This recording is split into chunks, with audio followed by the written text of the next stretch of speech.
to finding calm in the chaos. I am Denise Sith, and this is my podcast.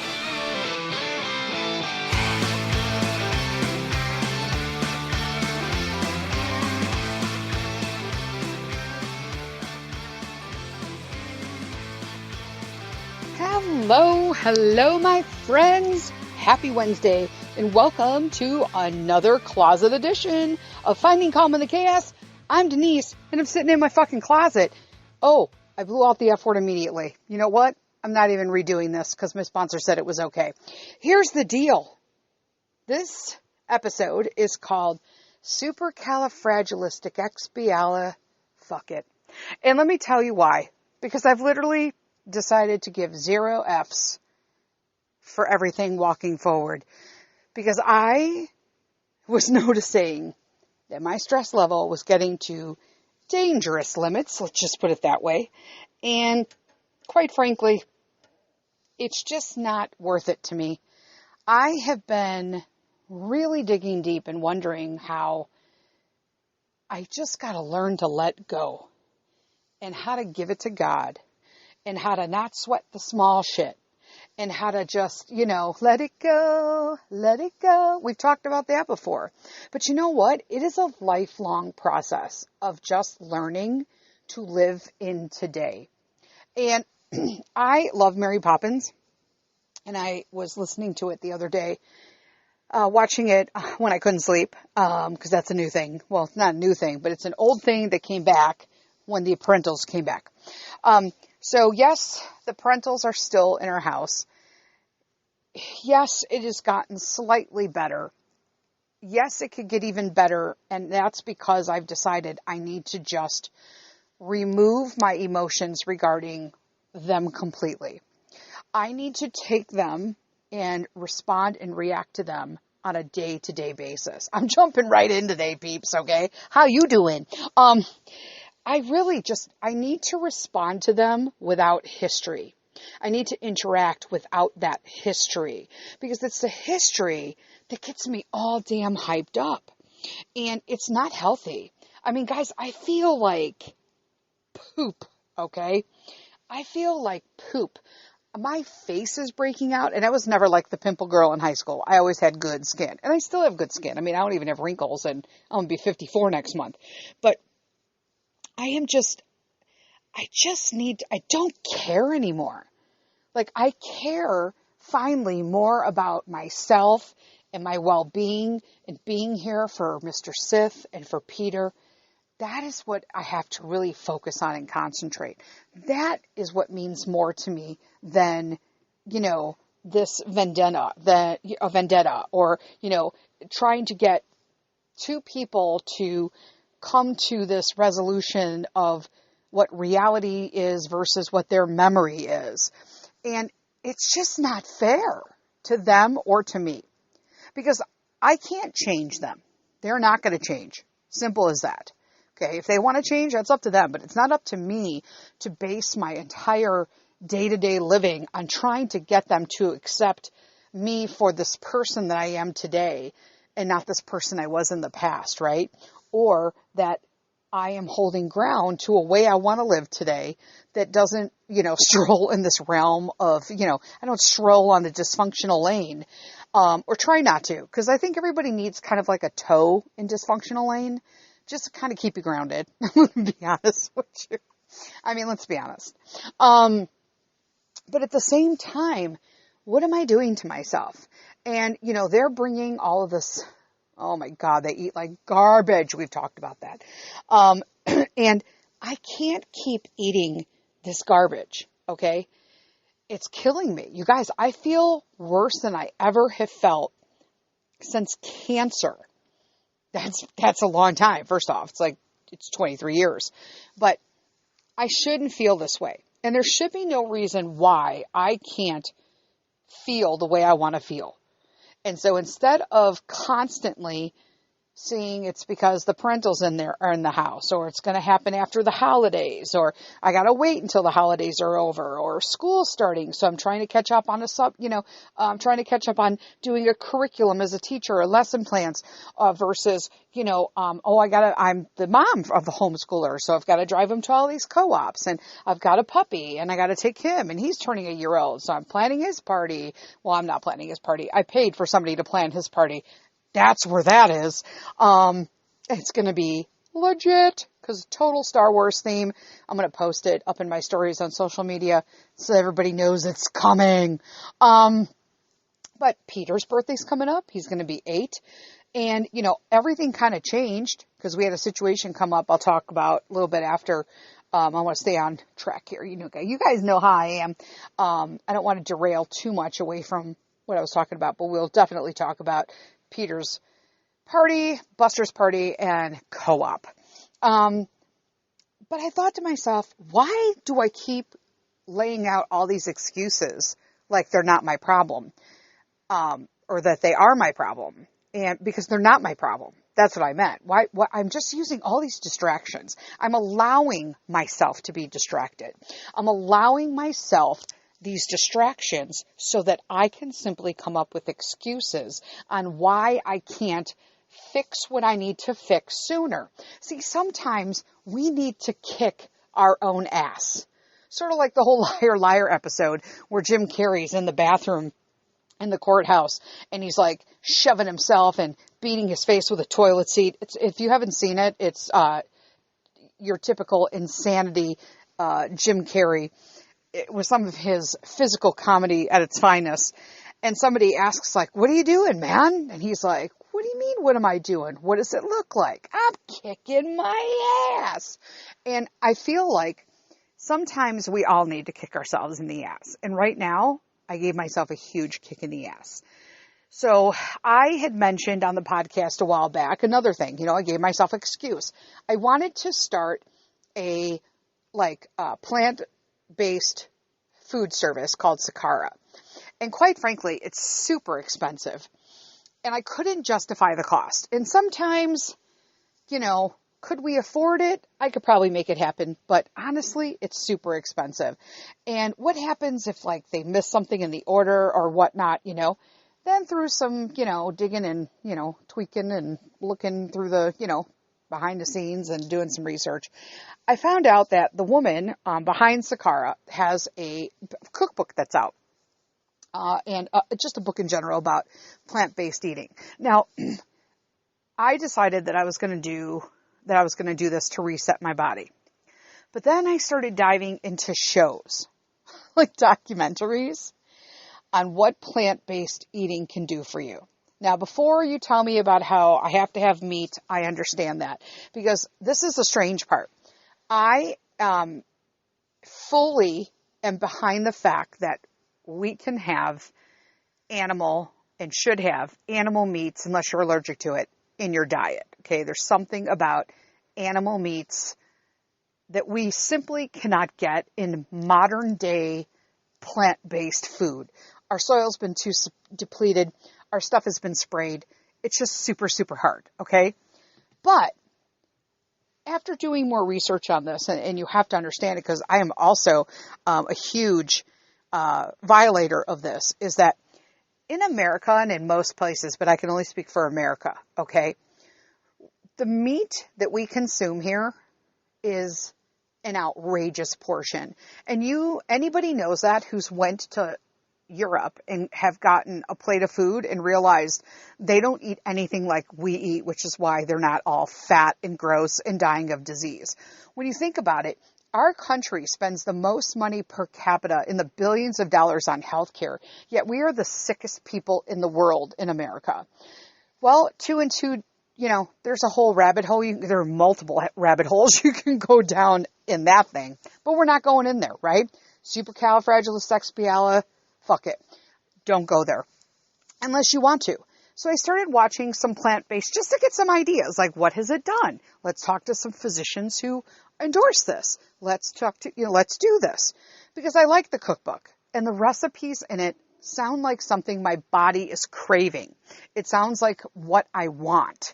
And so sometimes when you wake up and you want like, a smoothie bowl with like all of these fresh fruits and berries and, coconut flakes, your body is telling you something, right? And then you're like, yeah, I'll have a gluten-free waffle. Nope, it's not the same.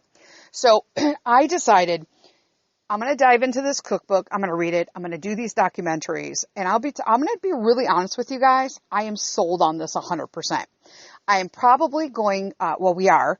I've got Mr. Sith has agreed to go on this plant-based reboot. We're talking 100% no plant-based only. Now, I keep saying plant-based nutrition because we are not going into veganism. Okay, so I kind of feel like veganism is a word and a lifestyle that is reserved for a special kind of person that eats a plant-based diet, obviously, but also does it mostly for a ethical and moral reason. And so they really don't want to eat anything that comes from an animal or has a mommy or daddy, like they say, okay? And I totally get that and I respect that, okay? I don't want to be that. Like, cause if I go totally plant-based and I decided one day I wanted a hard-boiled egg, I'm having a fucking hard-boiled egg. But a vegan will not do that. A vegan also makes sure they don't wear leather. They don't wear animal products. They don't use other products that are made, makeups, hair products, that kind of stuff. Notions, face care, all of that. None of that is made with animal products. So it's a lot of work, okay, to be vegan. So if someone is truly vegan, you know what? Hats off to them because that's a lot of damn work. But it's not something that Mr. Sith and I are interested in. We want the flexibility. We're okay with eating animals. We get our meat from a farm with farmers that are related to us. We know that, how they treat their animals, that they're organically fed and all of that, and that they are treated like pets until their end of life. And then they provide to them. And after end of life, that animal provides back. So it's more of a farm mentality that we kind of like. So we've decided to go plant-based, which means we're removing dairy, which is not bad because I already make nut milks. But where I'm slightly concerned is freaking cheese. You guys, I love cheese.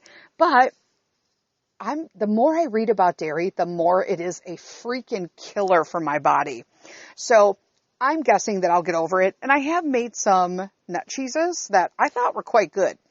Do they taste like, cheese? No. But they're a nice alternative. And I think over time, when you adjust your palate, when you're eating cleaner, you stop the cravings because you've changed your palate and your body is accepting and loving these whole foods that they're getting. And so then it says to itself, Supercalifragilisticexpialifuckit, I'll have this cashew cheese, sure. Sure, Denise. I'll accept this. Spread it on that. Anyway, that's what we're doing. And we cannot wait or delay or do whatever. Now, we are going to look at this October 15th. We're going mid-month because we have to clear out our house, clean accordingly. This is a huge lifestyle change. So, lots of juicing, that kind of stuff. And then I am going to actually have a meal service that's going to help me with raw food. Just some extra meals, that'll come to kind of help me throughout the day. And Mr. Sith, is Peter going to do this? Okay. Peter's going to eat what we eat. No doubt in that. Okay. But we are going to allow him his full nutrition. If he wants to have his mac and cheese, he can have his mac and cheese. He's just not going to, we don't indulge and we already don't snack crappy. He got a little crappy snack in because Grandpa and Grandma are here, but we're going to make it really clear to them that this is how it's going to be and that they're going to be responsible for their own meals. And I think that also is going to help contribute to any hostility back and forth, that they'll see how serious we are about this, period, and go from there. So I just had to let it go. But, oh man, can I just tell you, speaking of Peter, he is home this week from co-op, as are my classes canceled, because he is home with hand, foot, and mouth disease. They call it disease, but it's really a virus. But yeah, yep. Almost 8 years I went without him getting that once, and it happened. Now, am I happy about it? No. Am I freaking out about it? No. Also because he has a really mild form, because we take so many preventative measures daily with just the supplementation and how we eat at home. Another bonus to trying to look for being healthy and keeping your body supplied with what it needs to fight off stuff. And that's just what happened in this situation. So we're going to take a little break for our sponsor, and then we'll come on back and talk about HFM. Yay.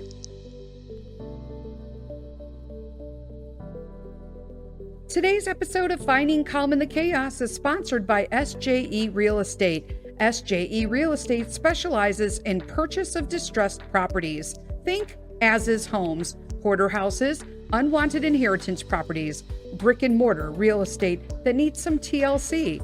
SJE Real Estate specializes in the great state of Texas and is woman-owned. A lot of people are enduring some very tough times right now, and SJE Real Estate helps relieve some of the overwhelming pressure for those who are in the process of pre-foreclosure and even those who are struggling to keep up with property taxes. Because SJE Real Estate is family-owned, you aren't just another property, you're a person. If you're not sure if SJE Real Estate can help you, all consultations are free and will discreetly discuss your specific situation to come up with a solution to help you. SJE Real Estate is professional and knowledgeable and helps you through the process, facilitating quick closings and getting you paid quickly as possible. As an extra comfort, SJE will not only supply you with all your moving boxes, but if you're willing to move within 50 miles from your old house to your new house, they'll help you move. I personally know the owner of SJE and know the care and pride she puts into her business. Contact SJE Real Estate today at 1-817-668-5857 and tell them you heard their promotion on this podcast. Again, that's SJE Real Estate at 1-817-668-5857.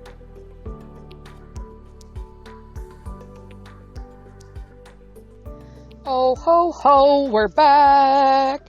Supercalifragilisticexpialifuckit. Supercalifragilisticexpialifuckit. Okay, so this is kind of where I'm at today, guys. I literally have to be happy about it. I keep saying literally, it is releasing so much stress for me to just kind of throw this stuff out there and not worry anymore. I can't worry about the parentals. I can't worry about holding off my health anymore. I can't worry about, I'm going to hold off on eating healthy because of this. I'm going to hold off. But after seeing these documentaries, most of these people who have who have gotten their lives back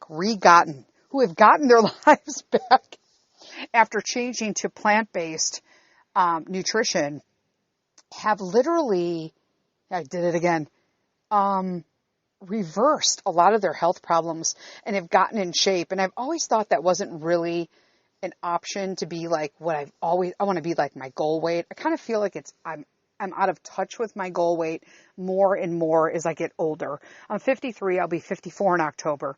And I just feel like my goal weight is just further out of my reach. And after watching these documentaries and reading and following these doctors on Instagram and, all of these people who are getting their lives back on these plant-based nutrition lifestyles are in their 50s. So I'm feeling pretty damn good about it right now. So I'm like, hey, maybe that can happen. I mean, I'm probably not going to be like buff and fit because it's not my thing. But I want to be in a regular size. And I already warned Mr. Sith that if I got to like my goal weight, I was going to be a shopping fanatic. Like, I am so tired of online shopping. Fuck that. I am going into all my high-end stores and I'm buying me some damn clothes and I'm going to look good. Anyway, co-ops. All right. So we're in 3 co-ops this year. And I'm teaching in the one on Wednesday. And then we have another one on Thursday. So we've had some kids out the first week, some kids out the second week. In my class and in other classes. And, it happens, vacations, sick time, it is what it is, right? So then Peter starts complaining, he starts getting kind of like not himself, right? When Peter starts putting himself to sleep, he's a really good patient.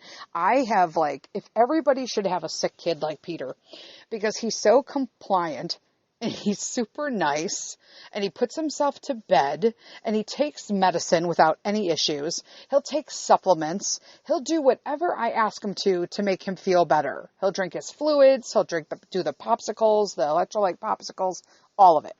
I have zero complaints in that department. But let me tell you, he came home Thursday night and he was kind of just out of it. He wanted to go to sleep. So I let him go to sleep. And then Friday morning he got up. He was completely flush. You can always tell when Carl, when Peter has not Mr. Sith, you can tell when he's sick too, because he acts all, and then he'll say, are you not feeling well? And he'll go, no, I'm fine. And then spread it to everybody. And then when you ask him why I'm sick, I'll say I have something. And he'll be like, oh, that's what I had last week. When you said you were fine? Fabulous.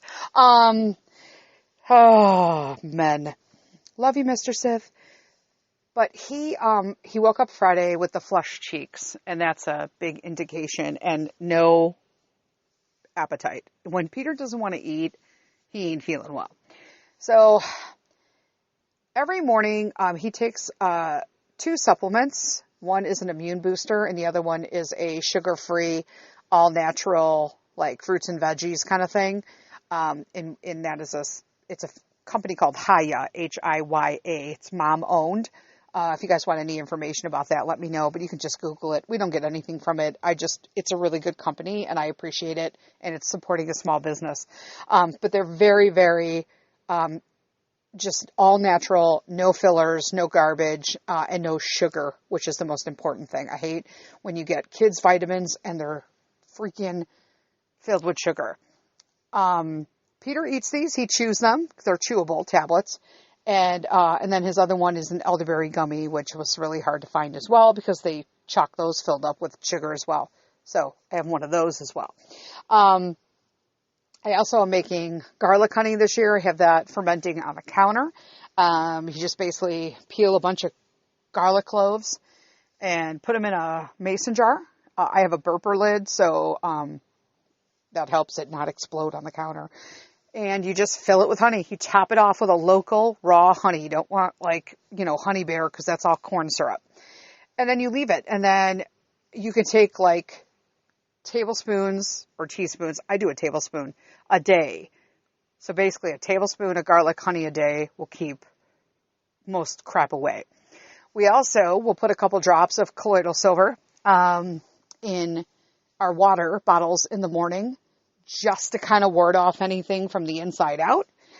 And I will tell you, he's not a fan of it. Sometimes he gets a dropper directly in. If I feel like he says he has a sore throat or whatnot, I'll just drop it right in. And he'll flat out say, see, I took it. It wasn't that bad. But sometimes, Mommy, we have to take things that we don't like the way it tastes because it's good for us. And I said, absolutely. Oh, what a good kid. So he looked at me and he said, I got a fever. So I didn't think anything of it because it's at the time, right? I have no basis to think that it's anything else. It's maybe going back to school around all the kids again and, fall is coming here in the Midwest. So I put him to bed. The next day he woke up. He was in a great spirits. It was gone. Fever was gone, but completely lethargic. Not lethargic where he couldn't move and wasn't functioning. He just wanted to hang around. So general malaise. Okay, we'll go with that. And so he was sitting in my bed and just kind of, why not? And watching movies and drinking his water and doing his electrolyte pop. Every now and then he alternates them. Doing his, his supplements and drinking the silver water. And he was doing so good. Then he came to me that night before he went to bed and he goes, can you put lotion on my hands? They're really itchy. And I said, okay, sure. Kids get itchy. It is what it is. And he holds his hands up and they're filled with red dots. And here's me. Oh, shit. So I sat him down and I looked at his feet and he had dots on those too. And I'm like, can you open your mouth? And he opened his mouth and he didn't have anything in his mouth. So long story short, or longer actually, because it's me. Hello. We're going on Tuesday now when I record this. Yeah, Tuesday. I'm thinking, what the hell day is it? I don't even know. Yeah, this is for Wednesday today, but I'm actually recording on Tuesday night. There you go. It's Tuesday night, and I will tell you, he should have lesions. His red dots should have already burst into lesions, and his mouth should have blisters in them inside as well. He has nothing in his mouth, not even a rash or any bumps. He does have 3 lesions, like little cold sores around his lip, and just the red dots all over the hands. He's not even complaining about the itchiness today. So it's just following him around, hand washing, keep your hand out of your mouth, hosing everything down after he's finished. Please walk around with your slippers. You could take them off when you're on the couch. We're only sitting on that couch. Don't walk with your bare feet. This is your only cup. When you finish with your cup, put it here. Don't touch anything. Don't touch it. Get your hand off of it. Because he's still 7, So like he'll walk by and be like, Mommy, I don't want to touch anything, but he's touching my chair. I'm like, oh my gosh, stop. So, I've been hosing and disinfecting everything. I got to do the floor still, but that's hard when you got a newfie. So thank you for all the prayers and well wishes, but Peter's I think we're self-quarantining until, Friday, and, Peter's symptoms should be lessened by then.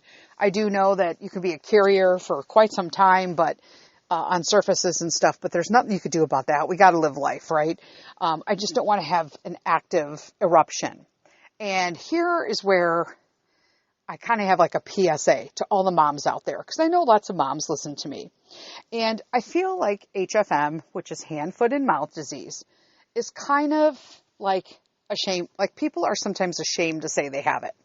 I didn't think twice. As soon as I found out that he had it, I emailed my Wednesday co-op, I emailed my Thursday co-op to let them know that he had it, and it is confirmed, period.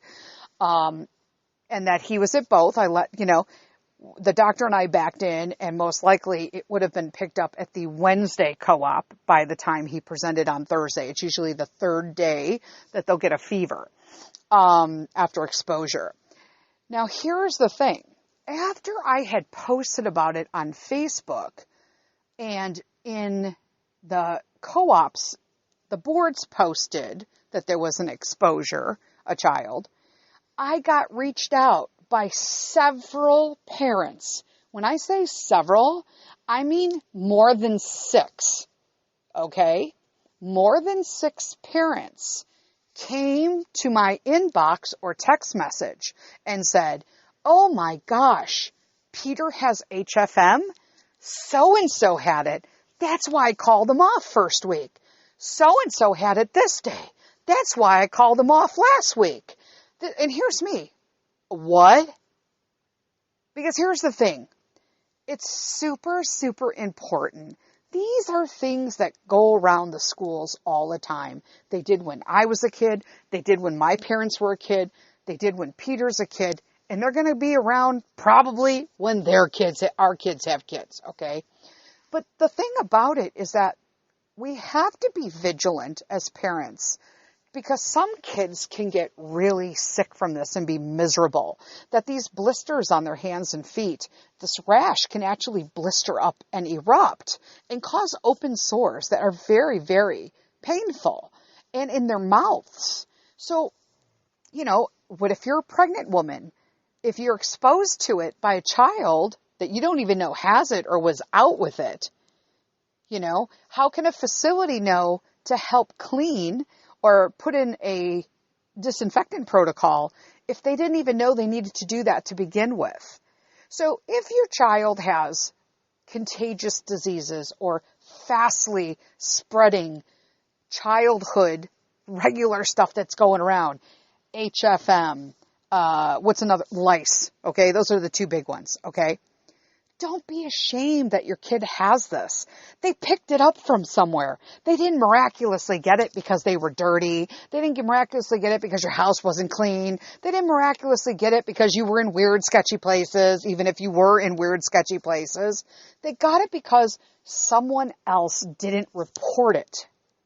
So for me, Peter could have had a better chance of actually about 3 children could have had a shot at not having HFM, contracting it, had the first 4 parents, okay, yeah, so that's 7 kids. I'm looking at my list and I'm like, nope, there's 7, not 6, 7, okay, I didn't add Peter. If the first 4 kids, if their parents had reported that they were out, this is all the same co-op, if they would have reported simply that they were either exposed to HFM, because sometimes your kid will be fine, but he was somewhere and somebody had HFM, and then they said, oh, well, my kid's fine, he didn't have it. But you should let people know he was exposed to it, so at least parents know, hey, can you wash your hands more? Their backpack comes. Spray it down with a little thieves or, Lysol spray. Whatever you want to use. Whatever your thing is, okay? If you use something different, good for you, okay? Whatever works for you in your household. But give those parents a chance.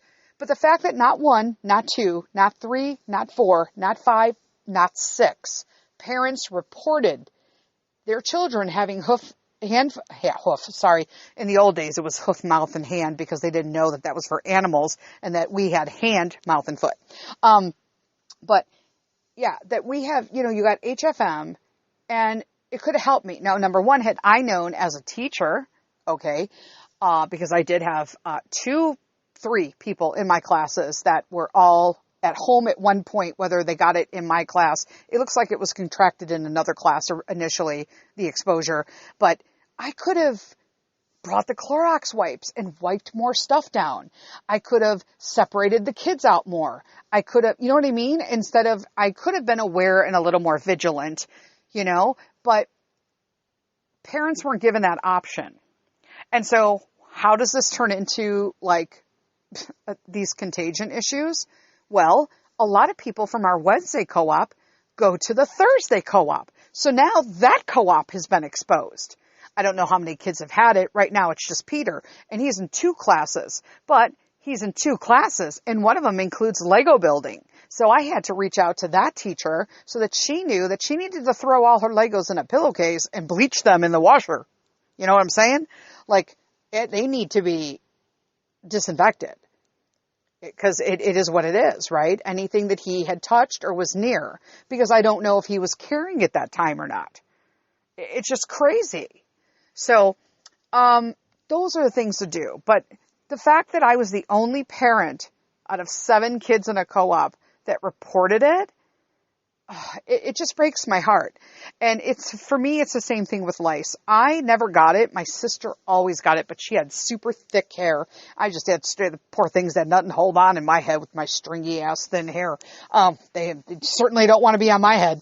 My sister always got it. And it's so strange because her daughter always gets it as well. If there is a lice outbreak in a school, my poor niece gets it every time. Every freaking time. And so it could be easily avoided, by just reporting it so that other parents could be put on the thing. Will they get it? Probably, if they've been open, but at least it's not like a surprise. I was just like, where the hell did he get this? Who can got it? I mean, I didn't see anybody. I mean, I'm not staring at people's hands. I'm not staring at their faces. I will be now. But here's a whole week of classes that he's out, and those classes are paid for. And so I'm also having to do a bunch of homework, but we have to modify how we do homework because I don't want him touching a ton of stuff. You know what I'm saying? So it's just a big inconvenience, but Peter's doing well. He has a great mild case of it. Thank you, God. And he's actually back to his old self. He's eating again. He's drinking, and he's kind of getting restless sitting in, the one couch and having confined to we do let him use his tablet. We took off the cover so that we can wipe it down and disinfect it because it's easier to do that without the cover. And so he could still get tablet time but we still have to do co-op. Or we have to do our homeschooling. And so we have to do that, but I have to modify it because I don't want this. So I'm constantly washing. It's just a pain in the ass, people. So please, if your kid has a contagion, please let other people know. I mean, flu's flu, colds are colds, viruses are viruses, strep is strep. It happens. But the least you can do is when you have something like HFM, especially when you got people with siblings and babies and pregnant women and older people, you'd think after 2 years of fucking COVID that people would stop being worried about stupid shit and actually report the stuff that matters. Sorry, I'm probably going to get a bunch of backlash on that, but don't care. Supercalifragilisticexpialifuckit. All right, last mark on the list here. Buster, my little puppy Buster, is going to be 1 October 5th. However, his party is going down on Peter's birthday, October 3rd. He is going to go to his doggy daycare, and I talked to a party planner at the facility. He is going to have a cake. He is going to have a piñata. He is going to have some ice cream. We're pulling the pools because he's getting groomed on the 29th of September, like a newfie groomer. And so I don't want his ass in the water for pictures. And I will post pictures of Buster's 1-year birthday party. My little Buster the Custer, that little hairy fuck, I just love him. My little slobbering noof. And it is ridiculous what we did for this dog's party. But I love him. I love him, I love him, I love him. We just had a blast celebrating Chica's 14th birthday. She was rightfully spoiled. She slept in bed. She was really living it up. She ate 2 cupcakes. I made her favorite pumpkin peanut butter cupcakes, and I frosted it with Greek yogurt and pumpkin mixed in it. She freaking loves it. I had to cut them up for her this year because her teeth are just, whatever. But she can't hear, she can't see, but she can still smell, and she went right for them cupcakes. That's all I got. Happy birthday, Buster. Happy birthday, Peter's going to be 8. Buster's going to be 1. I'm going to be 54. Holy cow, Batman. Oh, that's what we're doing. So until next week, you guys, you better be kind. Seriously, lead with kindness. Bye.